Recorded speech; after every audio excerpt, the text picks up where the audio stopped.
आज के इस खास वीडियो में हम बात करने वाले हैं ऑथर रयुहो ओकावा द्वारा लिखी हुई book the miracle of meditation यानी कि ध्यान के चमत्कार के बारे में, जिससे सीखेंगे कि ध्यान करके कैसे हम अपने जीवन में चमत्कारिक बदलाव ला सकते हैं और शरीर की प्रत्येक कोशिकाओं में ऊर्जा भर सकते हैं। दोस्तों, अगर आप ध्यान के सभी लाभों को पाना चाहते हैं तो हमारे इस बुक समरी वीडियो, जिसे हमने 8 भागों में बांटा है, इसे अंत तक जरूर देखिए। नंबर 1, ध्यान क्या है? ध्यान एक प्रकार का अभ्यास है। जिस तरह से शरीर को स्वस्थ रखने के लिए फिजिकल एक्सरसाइज काम करता है, ठीक वैसे ही ध्यान दिमाग के लिए एक अभ्यास है। लोग इस तकनीक का उपयोग करके किसी वस्तु, गतिविधि या विचार पर ध्यान केंद्रित करते हैं ताकि आत्मिक शक्ति को बढ़ाया जा सके।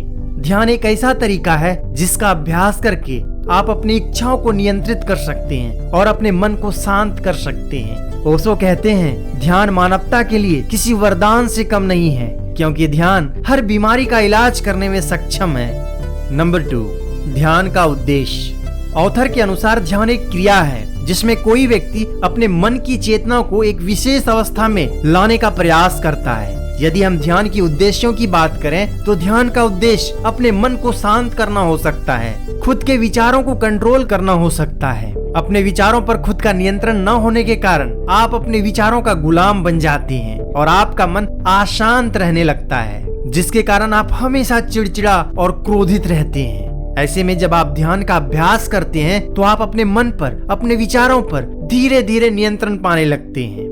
ध्यान करने से आपका मन शांत और आनंदित रहने लगता है और आप अपने जीवन में सही निर्णय लेने लगते हैं। नंबर 3, आंतरिक शांति के लिए ध्यान। ध्यान के पहले प्रकार को आंतरिक शांति ध्यान कहते हैं। यह ध्यान आपके मन की तरंगों को फाइन ट्यून करने का एक तरीका है ताकि आप आंतरिक शांति का सुख ले सके। देखा जाए तो आज के समय में लोगों के मन में कई तरह के अच्छे बुरे विचार आते रहते हैं, इसलिए इन विचारों से बचने के लिए ध्यान करना चाहिए। आप ध्यान का जितना अभ्यास करेंगे, बाहरी परिस्थितियों के प्रभाव को रोकने की आपकी क्षमता उतनी ही अनुपात में बढ़ेगी और आप इस योग्य हो जाएंगे कि स्वेच्छा से कभी भी ध्यान की स्थिति में प्रवेश कर पाएंगे।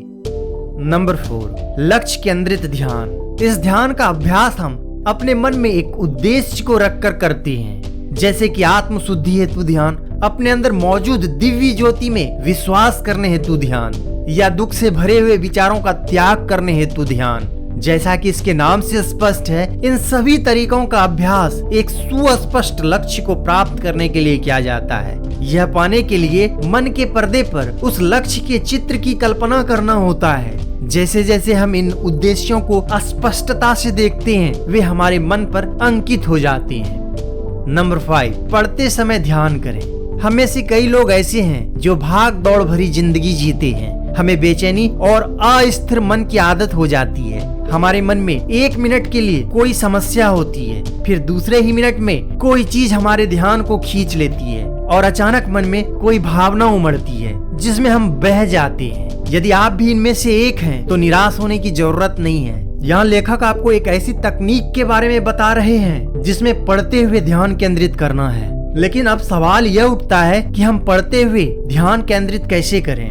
आपको इसके लिए सबसे पहले एक ऐसी पाठन सामग्री ढूंढना होगा जिसका आध्यात्मिक मूल्य बहुत गहरा हो, लेकिन उसे समझने के लिए बहुत अधिक बौद्धिक परिश्रम की आवश्यकता ना हो। ऐसे में जब आप एक पुस्तक का चयन कर लेते हैं तो आप कुछ समय के लिए अपने मन को पूरी तरह पुस्तक को पढ़ने में डुबा सकते हैं। मैं तो ये कहूँगा कि आप हर बार 1 घंटा या 2 घंटा पढ़ने में समय लगाएं, फिर आप धीरे धीरे इस अवधि को बढ़ा सकते हैं। जब आप इस स्तर पर पहुंच जाएंगे तब आप अपने मन को तुरंत शांत स्थिति में ले जाने की योग्यता सीख जाओगे।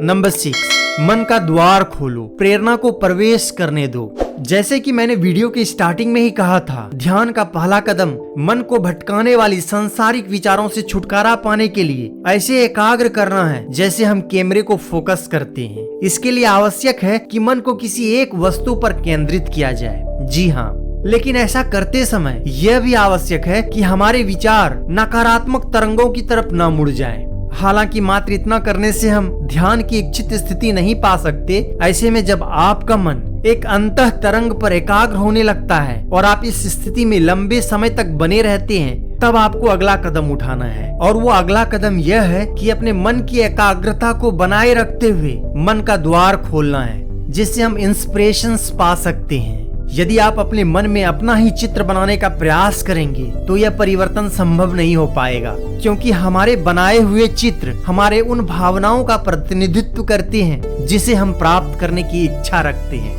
और यही हमारी इच्छा हमारे अंतर मन को खुलने एवं मुक्त होने से रोकती है। इसलिए हमें चित्रों को अपनी इच्छा से उत्पन्न होने देना चाहिए और उसके बाद जो भी चित्र बनकर हमारे सामने आए उसे स्वीकार करना चाहिए। क्योंकि जब हम सोचते हैं हमें क्या पाना है या हम क्या चाहते हैं, तो हमारी मानसिक स्थिति उस व्यक्ति के समान हो जाती है जिसने बरसाती ओढ़ रखी हो। ऐसे में वो बरसाती की तरह हमारी शरीर को भिगोने वाली पानी की बूंदों से हमें बचा लेती है। ठीक उसी तरह हमारी इच्छाएं भी विचार की एक सतह बना लेती है, जो दिव्य आत्माओं के अमूल्य पथ प्रदर्शन को हमारे मन तक पहुंचाने से पहले ही इन्हें दूर कर देती है। जबकि हमें दिव्य आत्माओं द्वारा दी गई इंस्पिरेशंस को बिना किसी हिचकिचाहट के खुले मन से स्वीकार करना चाहिए। नंबर 7, ध्यान मुद्रा। इस चैप्टर में ध्यान की मुद्रा एवं सांस लेने के तरीकों पर चर्चा की गई है, ताकि आप ध्यान का आरंभ यथासंभव आराम से कर सकें। जब आप आंतरिक शांति के लिए मेडिटेशन करें तो आप अपनी हथेली को पूरी खोलकर घुटनों के ऊपर रख दें। यह मुद्रा एक प्रकार से स्वतंत्रता को बढ़ावा देता है और शरीर तथा मन को आराम देने में सहायक होता है। तो वहीं उद्देश्यपूर्ण ध्यान के लिए दोनों हथेलियों को खोलकर घुटने की तरफ नीचे रख दें। अब इसके बाद बारी आती है पैरों की मुद्राओं की। तो आप इसके लिए ऐसी मुद्राओं को अपनाएं जो आपको आराम दे, ताकि आप अपनी एकाग्रता खोए बिना लंबे समय तक ध्यान करते रहें। इसीलिए आप अपने अनुसार एक ऐसी मुद्रा अपनाएं जिसमें सिर एवं गर्दन एक सीधी रेखा में रहे, यानी कि आप आराम से बिना कठिनाई के सीधा बैठे हों। अब अगला चरण है सांस लेने के तरीकों के बारे में। इसके लिए ऑथर कहते हैं, इस अभ्यास के आरंभ में हमें अपनी नाक एवं छाती द्वारा सांस भीतर खींचकर पेट तक जाने देना है। फिर धीरे धीरे आराम से मुंह से सांस बाहर की तरफ छोड़ देना है। और इस तरह से सांस भीतर लेने और बाहर छोड़ने की प्रक्रिया से आपके मन को शांति मिलती है। और इसके अलावा भी सांस लेने की कई अन्य तरीके हैं जिसे आप फॉलो कर सकते हैं। नंबर 8, ध्यान के लाभ। ध्यान हमारे मन को कई तरीके से लाभ पहुंचाता है। यह हमारे तनाव को कम करता है, हमारे अंदर आत्म जागरूकता को बढ़ाता है, जिससे हमें मजबूत समझ विकसित करने में मदद मिलती है। इसके अलावा नींद में सुधार करता है एवं बुरी आदतों को छोड़ने में मदद करता है। अतः ध्यान हमें इस योग्य बना देता है कि हम अपने भाग्य को नियंत्रित कर सकें और अपने जीवन का स्वामित्व पा सकें। दोस्तों, आज की इस वीडियो में बस इतना ही। आपको ये वीडियो कैसी लगी हमें कमेंट करके जरूर बताएं। वीडियो को लाइक करें, शेयर करें और चैनल को सब्सक्राइब करना ना भूलें। Thanks for watching.